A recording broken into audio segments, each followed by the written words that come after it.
So in a significant escalation in his war against the media, the Trump DOJ has subpoenaed a number of New York Times journalists. Let's go ahead and put this tear sheet up on the screen. Times journalists subpoenaed as Trump escalates pressure on media. The Trump administration issued subpoenas on Friday to several journalists for the New York Times after the news outlet reported this week on security concerns involving President Trump's new Qatari-donated Air Force One.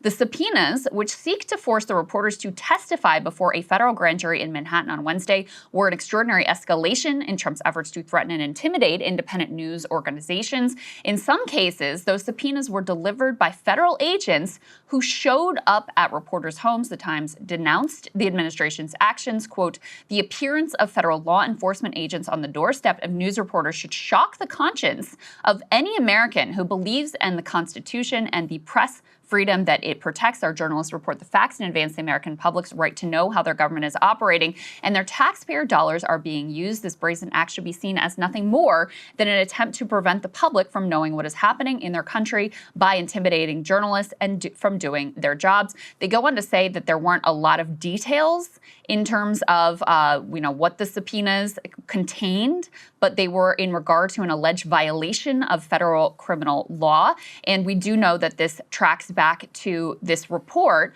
on the fact that Trump had to depart Turkey on the old Air Force One rather than the new Qatari Air Force One out of some unspecified security concerns.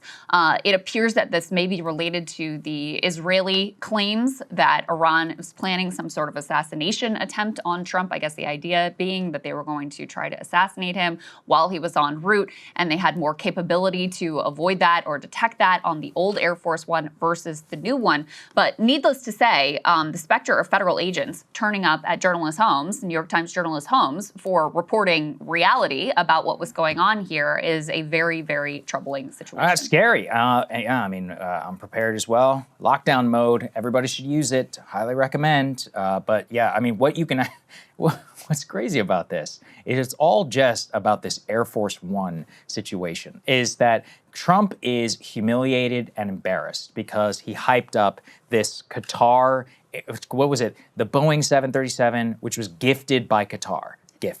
Which they then had to 747. Sorry, 747 is what it is. I apologize. Yes. 747-8, which was gifted by Qatar, which then I believe we spent several $1 billion retrofitting said jet to meet Air Force One requirements. Because Air Force One, I mean, some of this is like cinema, but it genuinely does have, it can survive a nuclear blast. It can do this. It can do that. And that's what's crazy expensive. It's all highly classified and all of that. I actually saw Air Force One a couple of times, and there is all this stuff that's around it. All right, so what it means, though, is that this had to be retrofitted because it wasn't built to specification.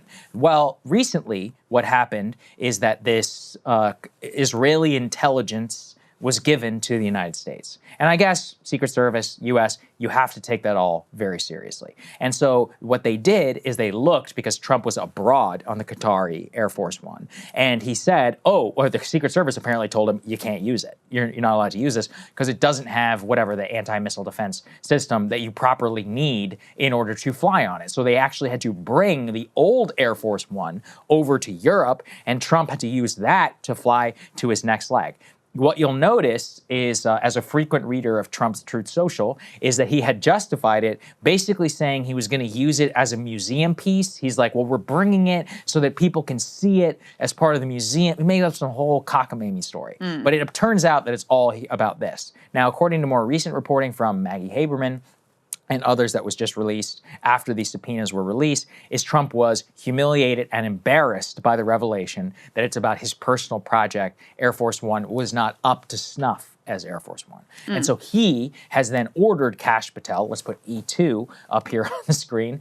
Kash Patel has now been directed by the White House to oversee this investigation. So much so that the investigation is not being led out of the FBI building, but from the White House itself. Mr. Patel scuttled a planned trip to Chicago and spent roughly 8 hours at the White House on Friday, Apparently, he was on the tarmac, even Cash. Wait, it was actually working? That's crazy. Yeah. Right. You know it's serious. Well, I don't know if he's working, to be clear. He's about to get on his plane. Whether it was to go see his girlfriend perform or something, I don't know. Quote, running the investigation from the White House rather than FBI headquarters, quote, a departure from historical practice. Patel had then briefed multiple administration officials. The White House's deep involvement comes from Trump was enraged about the coverage of the Qatari donated plane. Patel's role in the investigation, quote, reflects a further dismantling of the wall that had previously separated the White House and FBI, and the government's effort to immediately seek information from journalists when such cases are typically centered first on identifying internal wrongdoing comes as the Trump administration has intensified pressure on news organizations. So that's what this entire stupid thing was about. We wish that we could say it was all at the very about something actually important. It's not. So imagine all it's always interesting the things that like actually get under Trump's skin. Because think about it. How much classified information has been reported by Ryan on this show, by the New York Times, about Iran? They don't do anything. Nobody's knocking anybody's out. And you maybe, I'm not saying you should, but you could make a call for that whenever, like for munitions inventories, whenever they would report about the amount of munitions. I could see, I'm not saying you justify it. It would probably be popular in another day and age. Like if the war was popular, they're like, yeah, he's helping the enemy or something like that. They don't bust anybody's door down for that. It's some stupid shit about this Qatari jet. Yeah. I mean, I'm sorry, who cares? Yeah. Nobody by the way, if you hadn't brought attention to it, nobody would have cared at all. But now it's a whole thing. Yeah. You're going to bust a guy's door down and try to break the First Amendment because your jet isn't up to snuff. It's crazy. Yeah, it is. And so apparently the situation with this original article is, and this is very common, when you're reporting anything with regard to national security, there's this whole dance where if they can persuade a news outlet that it genuinely would compromise national security to publish this information, then they won't. And so there's this, dance that goes on where the administration tries to persuade the journalists, like, no, you really can't put this out because here's the problem that it's going to cause. And so apparently a senior official at the FBI had contacted a reporter and a senior editor at the Times. They had asked that the article be held, calling it an issue of national security. The Times was like, no, I don't think that it is. So we're going to go forward and publish. And then, after that, they also asked the Times to disclose their sources for the article, which obviously the Times is not going to do. And the newspaper refused to do so. So then now we have these subpoenas where you're trying to intimidate journalists. I mean, you imagine a federal agent shows up at your house, serves you a subpoena, you got to go testify before this grand jury. That's the idea here. It's not the first time that they've used this tactic. By the way, they're not the only administration that has done this sort of thing either, but they have done it more frequently than past administrations have done.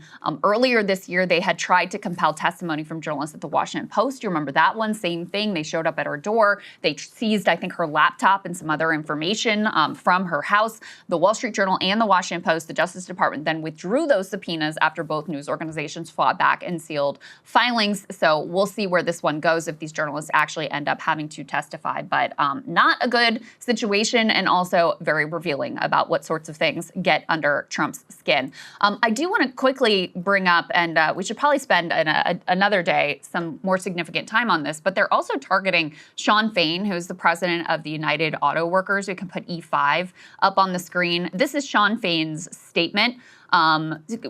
Saying, that he's remained silent on political infighting in his union over the past 2 years. It only distracts from our mission, but people deserve to know the truth.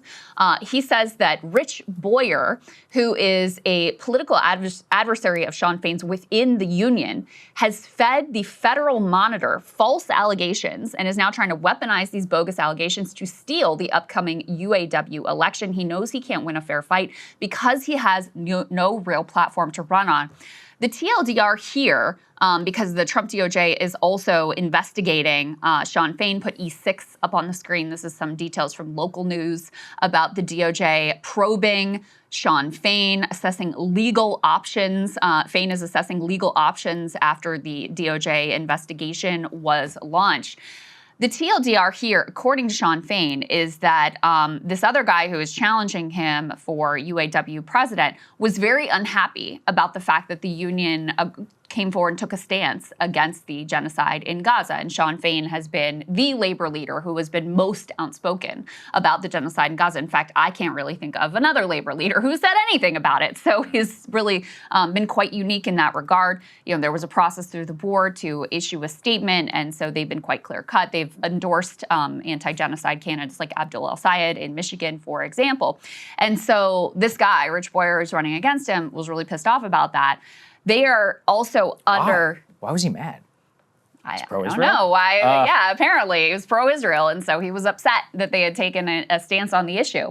And so separately, UAW is under one of these consent decrees. Right. They have to be monitored from some corruption that happened before Sean Fain's tenure. So they have to always be interacting with this federal monitor who's always checking, you know, making sure that there aren't corrupt dealings going on. So his rival within the union fed the monitor these allegations. That's Sean Fain's claim, but in any case, he's being targeted and investigated. According to him, it's based on his, you know, his outspoken advocacy for Palestine. Yeah, it's interesting. Well, that's according to Fain. I don't know. Yeah. I mean, this is all internal UAW. I'm not saying it's justified or whatever, but and obviously Sean Fain is going to be a target of Trump because he endorsed Joe Biden. He was probably, I would say, the biggest left leader to back Biden. Yeah. I mean, I can't really think of another person. I mean, you could say Bernie and AOC, but like he went to the mat for Joe Biden. Well, it's interesting though, because I don't know if you recall during the whole tariff Liberation Day thing, Sean Fain came out and he was like, supported it. I support this, Yeah. which was, you know, I mean, I disagreed with him, but he was looking out for, I think this will benefit the auto industry and we need to, you know, we need to not just throw tariffs out entirely. There was a lot of, we talked about it at the time, a lot of neoliberal, like, this is why tariffs are just bad, period, end of story, which I also profoundly disagree with.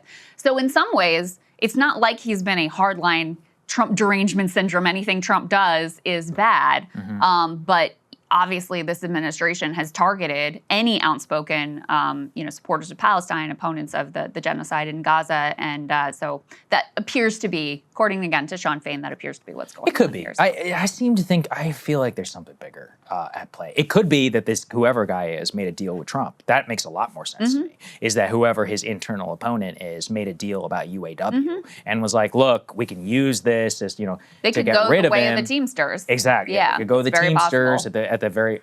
I find it hard to believe, you know, at this current day and age, because, you know, as popular as Trump was with some of the UAW members, I mean, what a decent portion of the actual membership vote. This time around, I mean, I can't imagine that being massively pro-Trump is like going to be all that popular. Yeah. For even within the Teamsters. I mean, Sean O'Brien, he made a huge bet, you know, that he could extract some stuff from Trump. I don't think it's been all that successful. Yeah. It had a chance. I mean, I'll defend his ability to do so, but it had a chance. But at this point, it hasn't really worked out. It made some more tactical sense when Sean O'Brien did it. Yeah, exactly. When right. Trump was going to win. High, he won, right? Yeah. You're like, okay, I'll be close to him and maybe I can get a little something and the Yes. Teamsters can be protected, which again, hasn't really happened in terms of Trump's been terrible for labor, terrible for the economy in general. And his labor sec left. I mean, we didn't spend enough time covering it because I think that happened during Iran. But his labor secretary, she was resigned. pushed down because of corruption, and also her husband was apparently like running around the Department of Labor, like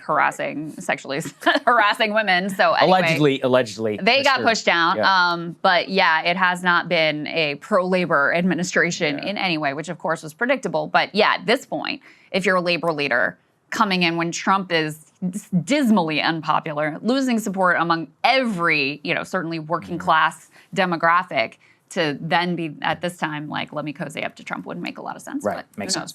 Hey, if you like that video, hit the like button or leave a comment below. It really helps get the show to more people. And if you'd like to get the full show ad-free and in your inbox every morning, you can sign up at breakingpoints.com. That's right. Get the full show, help support the future of independent media at breakingpoints.com.